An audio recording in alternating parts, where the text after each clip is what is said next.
Hello, everyone. We're just waiting for some more people to come on stream, and then we'll make a start. Thank you.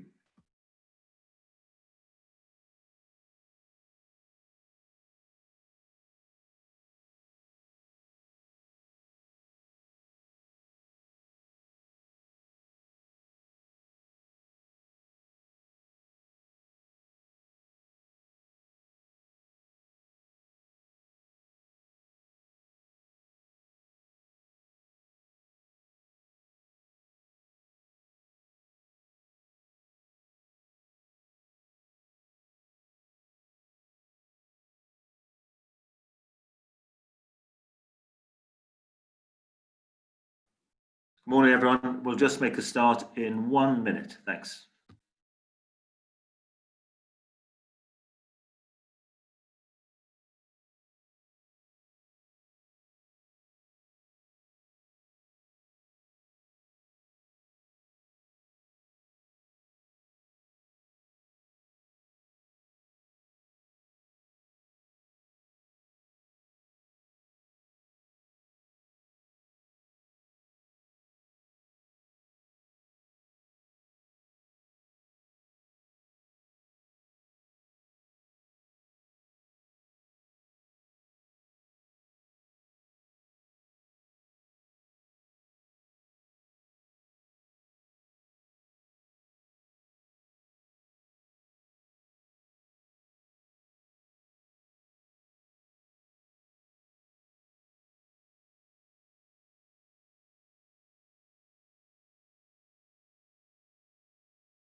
Right, we'll make a start.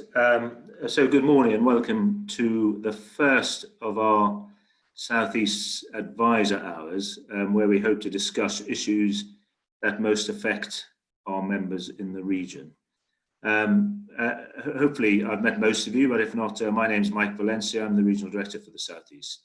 Now, I'm sure you're aware that CLA members have free access to a range of professional and experienced experts on a range of matters relating to rural business.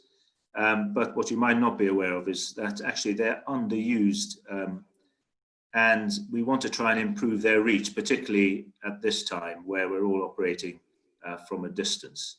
So it's a bit of a first for us, and hopefully you'll bear with us as we trial this and see how it goes. We want to try and keep it relatively informal. I've got with me our two Southeast advisors, Tim Bamford and Mark Boucher-Gibbs, and in a moment I'll ask them to introduce themselves, but a few formalities first. As with all our webinars, your microphones and cameras will be muted throughout this webinar, and I'll ask you to pose your questions using the Q&A button below, and then I'll offer those questions to our two advisors after we have our initial chat. Just one final thing, I need to remind you that this session is being recorded. It'll be available to members on our website after this. So thanks, and here's hoping it goes well. So just over to Tim first, and then Mark, just tell us a bit about yourselves. Good morning. So for those who don't know, my name's Tim Bamford. I'm the Regional Surveyor for the South East. So I've been here just shy of 4 years now. That's gone scarily quickly. And I'm a land agent by training. I used to head up a renewables team at a national firm, and then a jack of all trades agent before that. And I tend to specialise what I call the grey matters. So your property management, your planning and diversification, and a bit of tax and law. Yeah, morning everyone. My name is Mark, and I probably bring more of a practical edge, having been in practical farm management to the CLA. I've been managing farms really across the south for the last 25 years, I suppose, reaching from Devon, Wiltshire, Berkshire and latterly in Kent. Most of them have been mixed family farms. And the experience has really ranged from arable livestock to fruit and diversification. And I've been with the CLA since I suppose, beginning of March. Thanks, both of you. And I don't want to sort of use it's an overused cliche in many ways, but we've been operating in a rather unique landscape over the last several weeks. Can you just give us a flavour of the sort of key areas that you've had to cover over this period? Perhaps, again, starting with you, Tim. I mean, I've always described this job as a bit of weird and wacky, and the nature of the inquiries changes dramatically. But even over the last week, I've looked at glamping and diversification, utilities, business rates, commercial lettings, tenancies, access issues. It started with COVID, and I think we'll talk about that a bit more later. A lot of COVID-related issues, but also business as usual issues and looking forward ideas, I would say. But Mark, you've been as busy as I have. Yeah, certainly. Well, we've been running, haven't we, for a couple of months now on COVID, and as a group, you'll know that we've actually looked at all the areas that people have been bringing in and asking advice for, and we've got a list of probably 35, 40 areas across the industry where people have had concerns. And if you look at the top 5, not unexpectedly, people have been concerned about access to routes to funding, the civil scheme, and the tourism industry obviously has been heavily affected in trying to claim for monies to help the businesses and running into problems where they haven't been rated, etc. Funnily enough, access has been second on the list, which isn't a monetary issue, but it's something that came to the fore just because people, I suppose, weren't able to travel and access the proper routes to exercise. And then we got down into sort of key worker issues, and people were concerned about how they could engage their employees back in the workplace safely and whether they were actually key workers as such. And then Tim's been dealing with the rating issues on residential properties and commercial properties, and they came in at sort of 4 and 5. And then once you got down to about the 10, 11, 12th positions on that list, we were then back into the day-to-day farming issues. And we were getting queries about BPS, people's concerns about actually, could they get the applications in on time? And we were raising a lot of those issues during that time with London, and really pressing for an extra month for people to fill out their BPS claims, and successfully did that. And of course, we then got into the issues with the labour shortages for the fruit and vegetable harvest, and there was a period there where we were working with industry to try and resource that, and we've had sort of positive feedback, and it'd be interesting to see if people listening in have seen otherwise. But we've had the asparagus harvest to date, and we've had some of the strawberries coming off, and I haven't seen a lot of negative press on that. So that'll be interesting to see how that goes.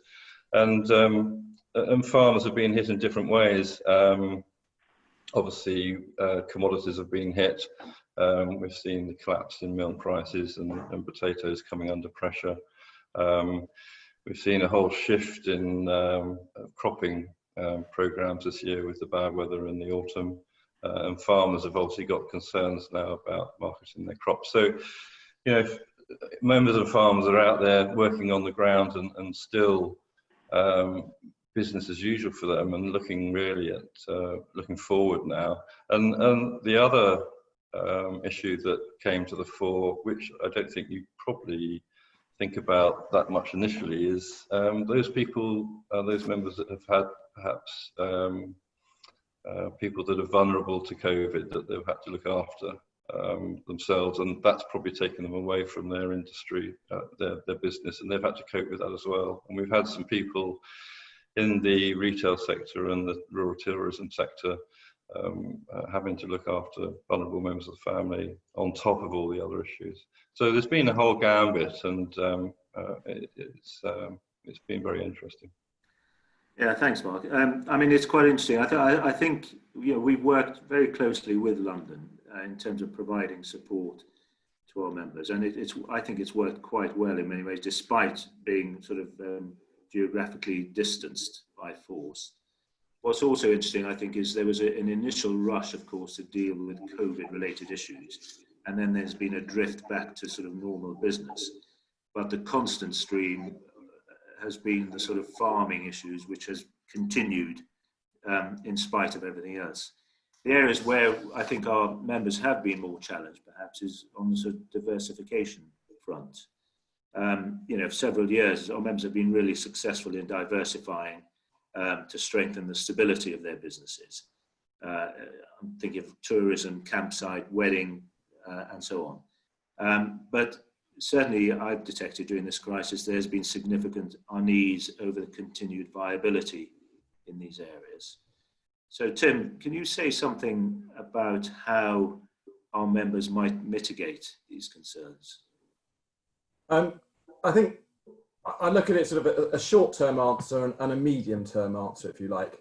A lot of those businesses, like a lot of other businesses, have benefited from the government grants, whether that's the £10,000 or the £20,000 grant, the civil scheme that Mark was talking about earlier, or the furloughing of staff, the VAT deferrals and things like that. So those are what I've been calling the real short-term issues. Going forward, there is a lot of work being done by the CLA and others. I mean, Mark and I quite literally just got off a call. We have a weekly advisors call where Charles Trotman, who is heading up all of our COVID business work, if you like, was just updating us on the work they're doing with the tourism sector and very much developing a roadmap. So all of those businesses, because we think that outdoor tourism and accommodation can meet the sort of self-distancing, social distancing requirements that the government wants. So there's a lot of work going on to that big roadmap. And what we're talking about is a 2-week lead up. So as of tomorrow, I think some guidance is going to come out to us, which will then be disseminating to the members. And that will include things like talk about risk assessments, talk about terms and conditions, and things that actually not just mitigate it, but get business back to what they do best. And I think that's really, really important. So I think it's a key to watch this space. Yes, I mean, it's worth mentioning the CLA's paper on restarting the rural economy, which was submitted to government. I mean, it covered a whole host of areas. I'll just read a few out. You've talked about reopening, because actually the massive advantage, of course, rural businesses have is space. So they can utilize that, whilst people continue to socially distance and so on. They've asked in the paper, they asked for clear milestones to allow planning ahead, managing expectations and giving clear guidance to people before they do visit rural areas. Particularly, I mean, we need to give people the confidence to visit, the confidence that the right procedures have been carried out by our rural businesses. I mean, I heard somebody suggest that, where deposits are asked for, there's an absolute guarantee given that deposits will be given back should the situation get worse again. It's just providing that degree of confidence. The paper asks for a gradual scale back of the furlough scheme, an extension to loan schemes to the end of social distancing, a reduction of VAT to 5% for tourism attractions and accommodation with a turnover of up to 500k. So it's a really, good, well thought out paper, which I think will help the government in their decision making. So of course, Tim, one particular area I think of diversification is tenancies. And a number of members have mentioned the need to provide deferments and rent holidays. Can you say something about how best to approach this, as well as perhaps touch on the dangers of advancing credit, together with how best to claw it back eventually? Quite a difficult question, but if you can. Yeah, I mean, lettings, whether it be commercial or residential, haven't had the grant support or the business support, if you like, that other business models have, rightly or wrongly. And so, yes, there are, and we've all had them, tenants with genuine financial needs coming to a landlord and saying that they want to do something about the rent. Sometimes that is it's a straight off rent reduction. Other times it's a deferrals. I always say, and I'm really sorry for putting it like this, it's all about common sense. Every landlord knows their tenant best, or certainly the agents do, and they'll know what's right for that particular tenant. Whether that is they've pretty much gone straight on furlough, they were low paid, and therefore actually a rent reduction might be appropriate. Others are saying that actually, we'll defer it. But it's the paperwork, I think, Michael, which is what you're trying to get at, is absolutely key. Some of my friends, some people I know have just done it verbally. We have to say that's not the best way of doing it. It really ought to be in writing. And that way also you can get the evidence, whether that's proof of furlough, expense, and things like that. So I think I would say paperwork is absolutely key. Does that answer your question, Michael? Yes. What I mean, I don't know whether you can touch on this potential to I suppose creep into the sort of advancing credit area and the Consumer Credit Act and that sort of thing. I mean, I have quite slopey shoulders at times, I'm sorry. And one of the joys of being like in the CLA and CLA members is we have our London team, and I would absolutely pass this question to them if I can pass the buck. My gut is that actually, if it's what you're doing is changing the payment terms, and so actually it probably falls outside of that. But it would be certainly one to pick up with our London team, and we can put that on the action point, I would say. Yeah, so I think it's one that's definitely worth checking against to make sure you're on the sort of right side of the law, so to speak. Mark, just turning to the farming side, can you just say something about members' inquiries currently on stewardship and what members consider, should members consider if they are looking at countryside stewardship particularly? Yeah, sure. We've had quite a few inquiries, and mainly they've been about people that are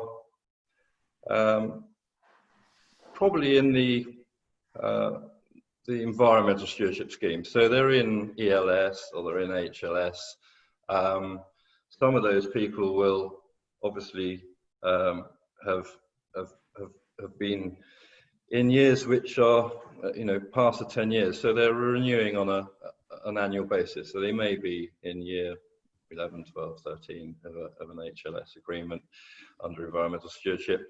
And they have, of course, the option to renew that annually at the moment. But they do have the option to actually pull back and say, this was created a long time ago. My business has changed. I want to do new things. We've obviously got interest now in woodland and grant schemes there and carbon sequestration. So the landscape's changing a bit. The offers that the government are changing, the offers that the government are providing are changing. They're being more flexible. So they're sort of questioning whether, perhaps it's time to draw a line under that and go into mid-tier scheme. Quite relevant, I think, is the fact that we are in a slightly vacuous period. We've seen the rural development programme wind to a close, and we're waiting for more funding to come through on sort of issues such as productivity and leader, etc.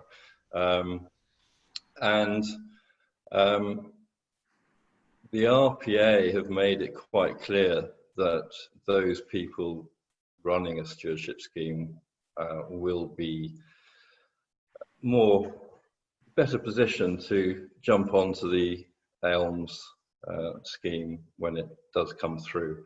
And I think it's important to realise that you are still able to look at your business and reappraise it, and there are 3 years available for mid-tier still, so 2021, 22, 23, you will be able to apply for mid-tier scheme. We are, of course, through the middle of the year. We're in the summer, so people would have missed out on the higher tier if they haven't done so already, because that closed in March. You will still be able to apply for mid-tier, but you would have applied for your application forms and got those by now, because that closed on the 30th of May. So there will be some people thinking, I've got, and you've got a couple of months to sign off on your mid-tier scheme if you wanted to do that. Other people probably have been distracted by COVID and have taken the view to roll one more on HLS under environmental stewardship, and then perhaps look at countryside stewardship next year.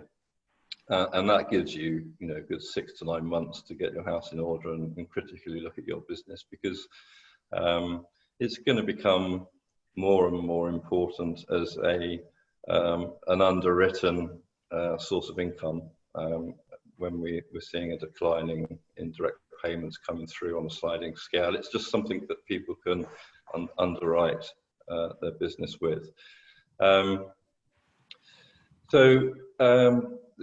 There are various permutations available at the moment, and if people want to look at the simplified wildlife offers, that's something that's been brought in by the RPA and can be applied online through the website, so it is easier.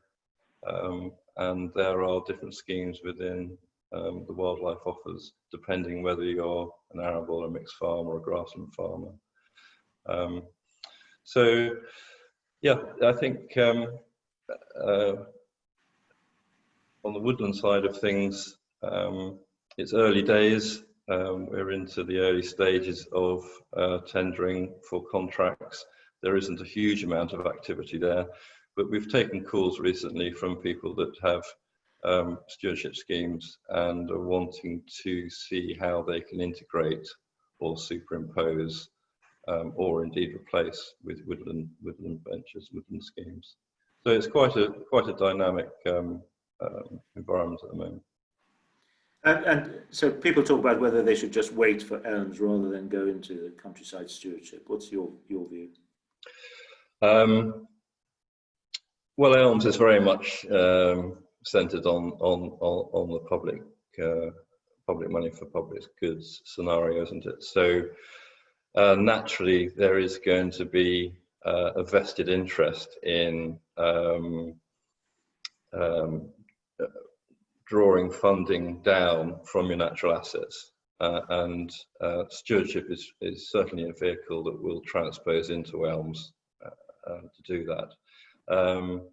Had a recent discussion with a colleague the other day, and the question was, how can you farm for a profit and yet manage your farm environmentally sustainably? And I think that's what it's about.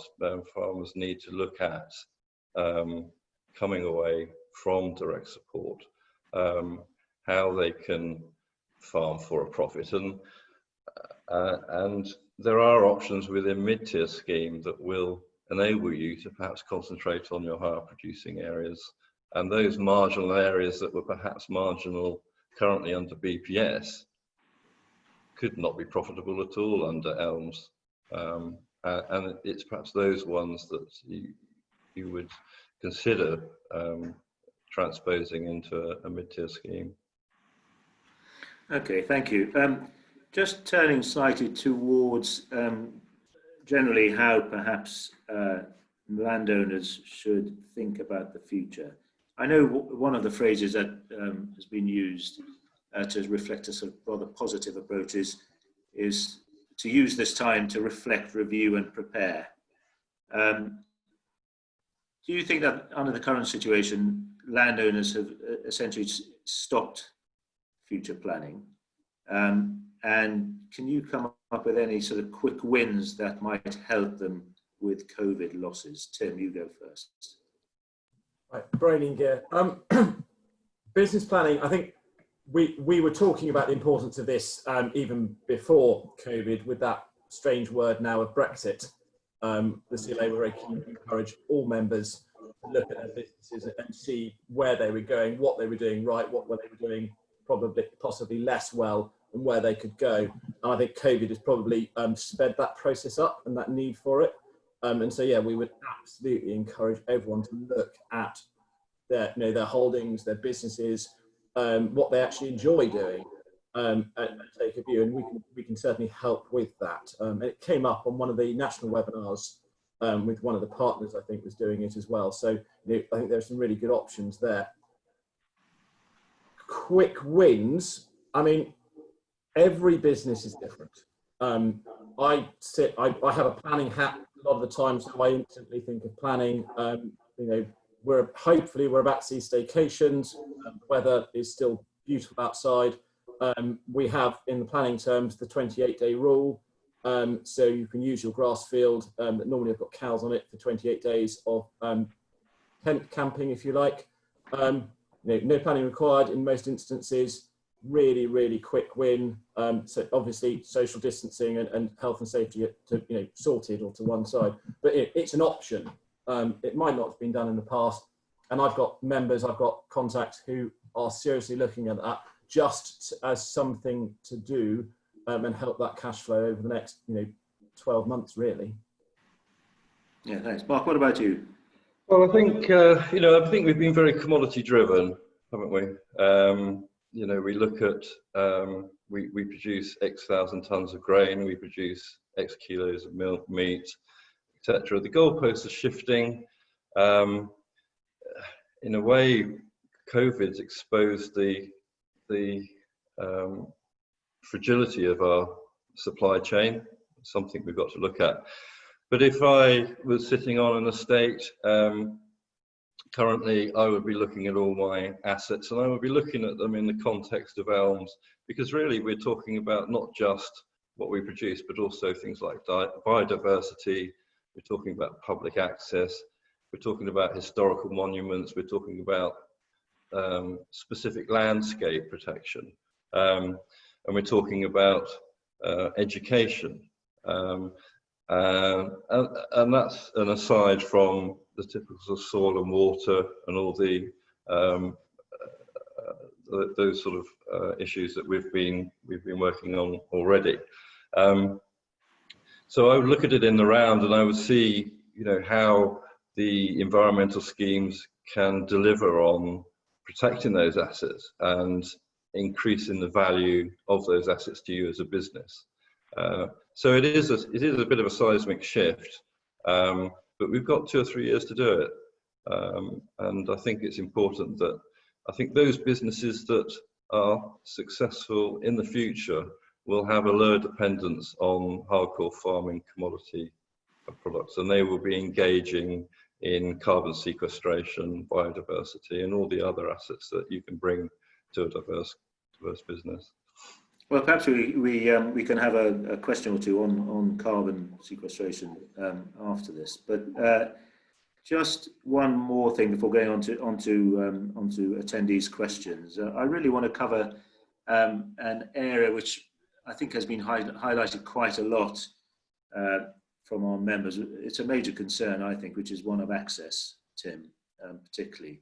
Sadly highlighted by the death of that elderly man in Yorkshire this last weekend.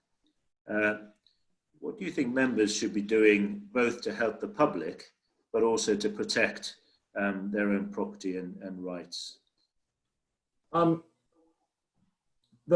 public rights of way network is, it's tricky. Some people really like it, others it's a big bugbear.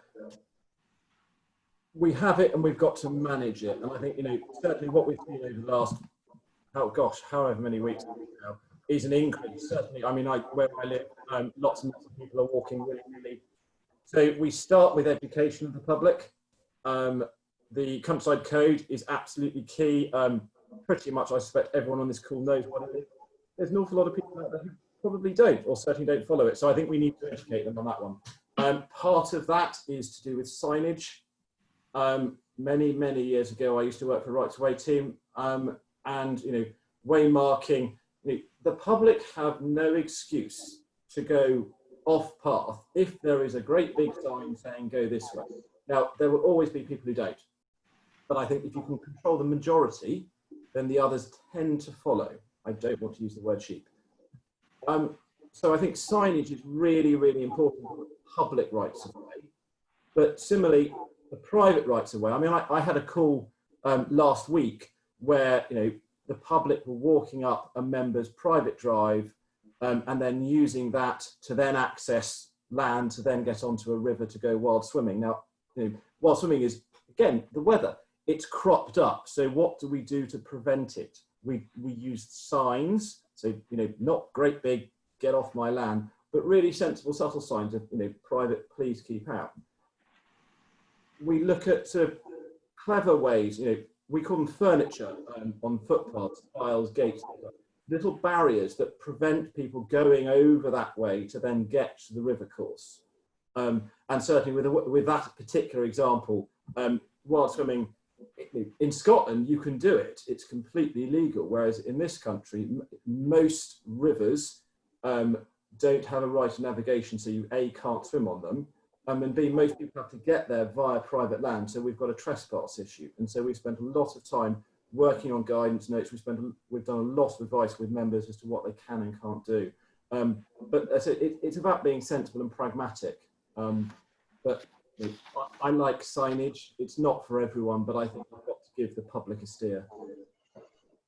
Thanks. I mean, I suspect the reason why people are allowed to wild swim in Scotland is because it's so cold that nobody does it anyway. Let's move on to some questions from the attendees. So I've got one from Jed Ramsey. And the question is, we are a charity running a 500-acre estate and would like to undertake a review of our land assets to see if we could make better use of them. Is this a service that you offer? I understand it would be beyond a simple piece of advice and may need charging for. We don't charge for advice, first of all, but Tim, perhaps you might like to answer that. Yeah, I mean, there's probably two stages in that process. Stage one, absolutely we can help with, which is talking with you, discussing what you're doing, identifying opportunities. And so we can absolutely do that. And I very much spend a lot of my time doing that with members. It has very occasionally also meant site visits, but a lot of it we can do, certainly now working from home remotely, and we can walk you through it. Invariably, there comes a point when we come up with the ideas and some steers, but then you might need some professional help to get you across the line, whether that's the submission of a planning application or any tax or legal advice. And that's probably the point that we have to steer you onto, say, a business professional member of the CLA. But to answer your question directly, absolutely, we can help there. Great. I think I mean, also you're a large estate, you're going to be very diverse, you're going to have a very diverse set of assets there. One thing I would encourage you to do is to look at your priority maps for the area. There are local statements of priority in terms of, I suppose, aligning your business with environmental priorities in the area. You go on the Magic Maps website, that's a very good one. That's multi-tiered, so you can look at all the denominations that are applicable to your farm, even whether that be water, soil, historic, or aspirations for different types of landscape. And I believe the RPA also have a portal on the website that does a similar thing. Cluster groups is another interesting one. Be worth digging to see if there are any facilitation groups in your area that are bringing together like-minded farmers such as yourselves to provide landscape change on a bigger scale. And certainly Elms is a tiered scheme, and the higher tiers we believe will be looking more at regional environmental improvements that are better achieved by farmers coming together and delivering as a group over a bigger area. So certainly don't look within your business only, look outside, because I think there will be wins to be had there as well. Okay, thanks. I mean, I just to say, I'd encourage people watching to ask some questions now. But Mark, earlier on you mentioned carbon sequestration. I mean, it's clearly becoming a really big area where I think our members and others can enhance the value of their output, if you like. Can you just say a little bit more about that? Well, it is interesting, and I think a lot of farmers and those practicing farmers that are, whether they're livestock or arable farmers, their whole, I suppose, raison d'etre will be based around improving the soil and improving what they've got. And, you know, could this be payback time for us? Certainly, when I was practicing in Kent, it was, you know, it was very much improvements in soil, in organic matter on soil, because that was sustainable integrated farm management. And we've seen the start of a move to capital accounting and trading carbon units in the woodland sector. And invariably, the questions are going to be asked, well, is this going to transfer onto carbon sequestration on the land? I think the problem at the moment is there's no governmental guidance on what is a carbon unit and how do you quantify that. There are a number of carbon tools on the internet that you can carbon account your farm, but they will all give you a different answer, and one might, you know, be double that of the other. So how do you verify that you legally have carbon units available? And I think the agricultural industry has flatlined over the last sort of 5 years or so in terms of emissions. I mean, if you look at other industry sectors, they are taking greater strides to reduce their emissions. In the UK, I think the agriculture contributes about 10% to emissions at the moment. So the danger is that if we don't start to adopt our practices to look at carbon sequestration and reducing our emissions, then we are going to we're not going to look great in the face of other industries' achievements going forward. So I think it's a moving feast. I think if I think it would be time well spent to start looking at your own business in terms of where you stand on the carbon platform and how far off you are from being carbon neutral. You know, as an industry, we have got this remit to try and get to carbon zero neutral in 2040, 2050, and don't be under any illusion that Elms won't reward you for carbon sequestration, because a lot of the no-till drilling and establishment techniques, the cover cropping, is all designed to increase soil and organic matter and sustainability. And there are even utility companies out there, there are water companies in the southeast, for example, that are offering grants to farmers to invest in things like no-till drill, and they have got money that they want to spend, but they don't advertise it very well. So I think it's a case you do a bit of digging around and see, you know, what money is being thrown at it, because you'll be surprised. I think Southeast Water were contributing £10,000 towards a drill that might cost 60, 70, 80, 90,000 pounds. Well, that's that's free money, and if you're doing it anyway, why not take it? Absolutely. Yeah. Okay. Thanks. We've got a couple more questions before we close. There's one on from Annie Brown. My experience of our cluster group is that we have a handful of farmers who are interested in talking, but nobody's going to really change what they're doing as a farm business until there's a financial incentive to do so. At the moment, working together is nice and politically prudent to be seen to be doing, but action is slow to follow. Is there anything in Elms that will overtly drive this aspect forward? And have we lost time with the development of Elms given the current COVID lockdown? Mark, perhaps you want to have a go first. No, we haven't lost time because we're sort of 3 years out, aren't we? 2024. I would slightly disagree with you, Annie, in so much as that I think the rewards at the moment, I think, are quite slight for cluster farm networks and facilitation groups. Certainly the grants available are quite limited in terms of funding these facilitation groups. But I think you will get entry into a higher tier of elms, and your whole, I suppose, your main aim over the next 4 or 5 years is going to be, how do I replace the declining BPS payment? And the worry is that whilst elms will partially replace it, it's not going to fully replace it.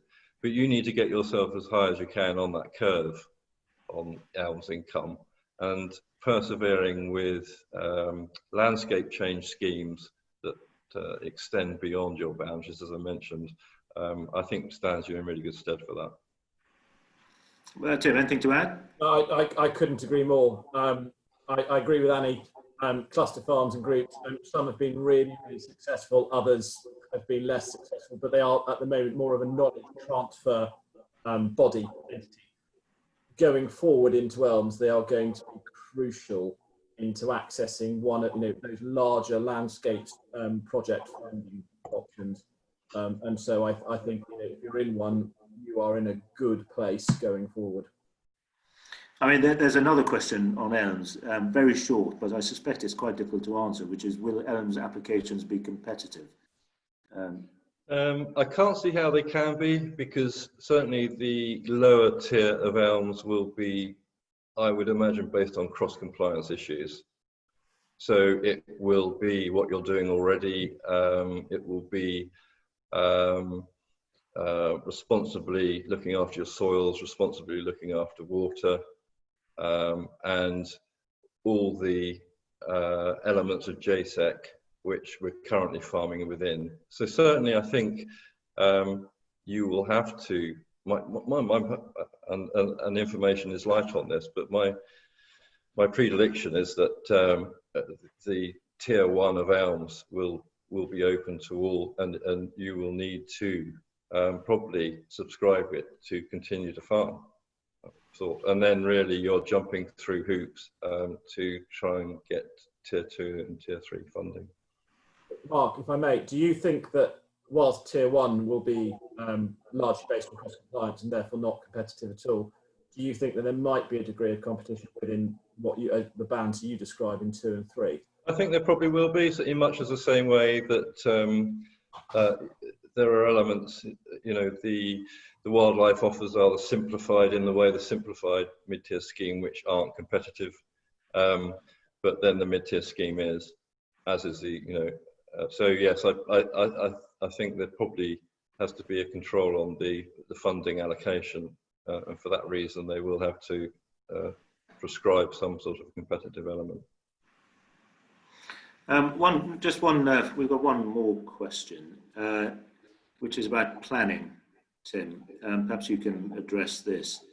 And certainly early on in this whole crisis, I heard that sort of planning applications had slowed considerably, sometimes through lack of staff to put out physical notices up and that sort of thing. I assume they're still being considered, and I mean, have things gone quiet? Is there a big delay, or is it business as usual? I think we're getting towards business as usual. You're absolutely right to start with, whether site notices were put on field gates and things for applications. Things were taking a lot longer. In theory, planning. The problem is some planning staff are still very much working on planning and working from home. Others have been redirected, deployed into more COVID-facing jobs within the council. So there is a resource issue. But the timelines in theory still apply, whether it's 28 days, 56 days, 6-week consultation period, those timelines should still apply, but it's getting at the decision that is currently causing the problem, because that still requires planning committees to meet.